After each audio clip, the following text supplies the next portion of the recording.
Alors maintenant, on va s'occuper de la partie qu'on appelle pupitre, élément extérieur. Alors un pupitre, il est délimité ici. Ce sera délimité dans les premiers câblages, après ce ne sera plus délimité. Ici, il y a quelque chose de particulier. On a X1 déjà, un rond là avec une barre, XC1.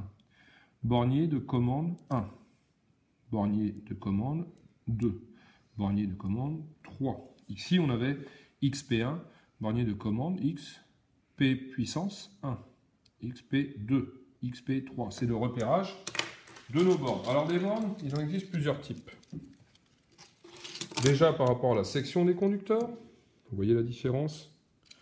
Donc là on peut aller jusqu'à du 6 carré, là jusqu'à du 2,5 carré. La particularité, attention, ici on voit que c'est accessible, il existe des plaques en plastique pour protéger, parce que vous imaginez si je fais des bêtises de mettre deux bornes comme ça risque de se toucher et donc de faire des courts-circuits.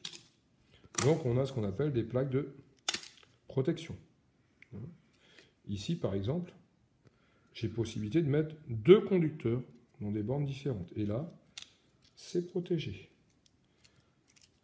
Ici, alors celle-ci d'abord, la particularité de cette borne, c'est que ça se câble par-dessus. Et donc après, soit avec un crayon, soit avec un petit tournevis, vaut mieux le petit tournevis, on a plus de force. Pour enlever le conducteur, on a juste à appuyer dessus. Et le conducteur peut sortir. Ça, c'est des bornes Phoenix Contact. Et il existe des bornes avec plusieurs trous pour plusieurs conducteurs. Et maintenant, on arrive sur une borne particulière, la jaune-vert, qui elle est métallique. Et donc quand je serre, ça vient serrer sur le rail.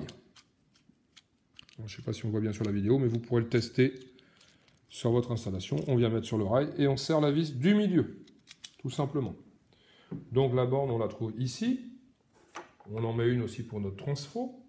Et les autres bornes que l'on a vues, celles-ci, les différentes, on les retrouve, comme je disais, là, là, là.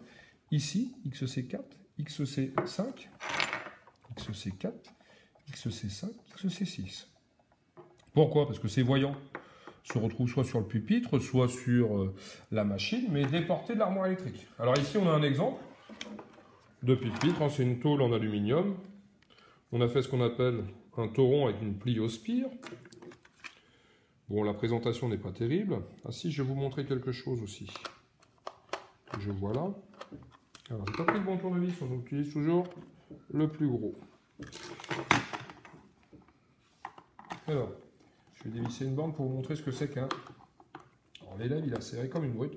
Un embout de câblage. Il existe des pinces, je vous montrerai dans un autre chapitre pour la partie câblage, des embouts de câblage. Parce qu'autrement, ça évite que tous les conducteurs s'éparpillent. Et donc ici, je vois un contact 1,2, NC. Normalement, commuted, NC. Là, j'ai un 3,4, NO, normalement, ouvert. Ici, j'ai un contact normalement fermé au repos. Ah, il y a un chapeau là. Ce chapeau, c'est quoi?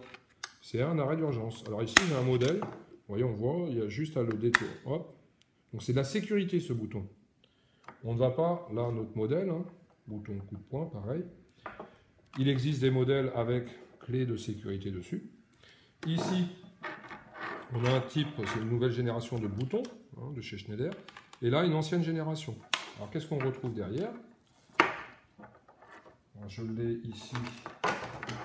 Voilà. Donc là, ma tête, celle-ci, vous voyez qu'elle ne peut pas rentrer. Celle-ci, c'est une ancienne génération. Je viens la mettre, par exemple, là. Et donc, ces vis-là servent à serrer sur ma tôle. Alors, vous imaginez bien la tôle qui est percée. Et donc, sur ce type, alors je vais plutôt mettre... Alors, oui, il faut tourner un petit peu de sécurité pour pas que ça s'enlève tout seul. Voilà. Et ici, je mets ce type de contact. Alors là, en l'occurrence, c'est rouge. Contact 1, 2. Donc, alors ici, j'ai oublié de prendre la vis. Logiquement, à l'origine, j'avais une vis qui permettait de visser sur le support. Et donc, quand j'appuie, vous voyez, le contact bouge. Donc, en fait, on vient appuyer là. Ici, j'ai des nouveaux modèles.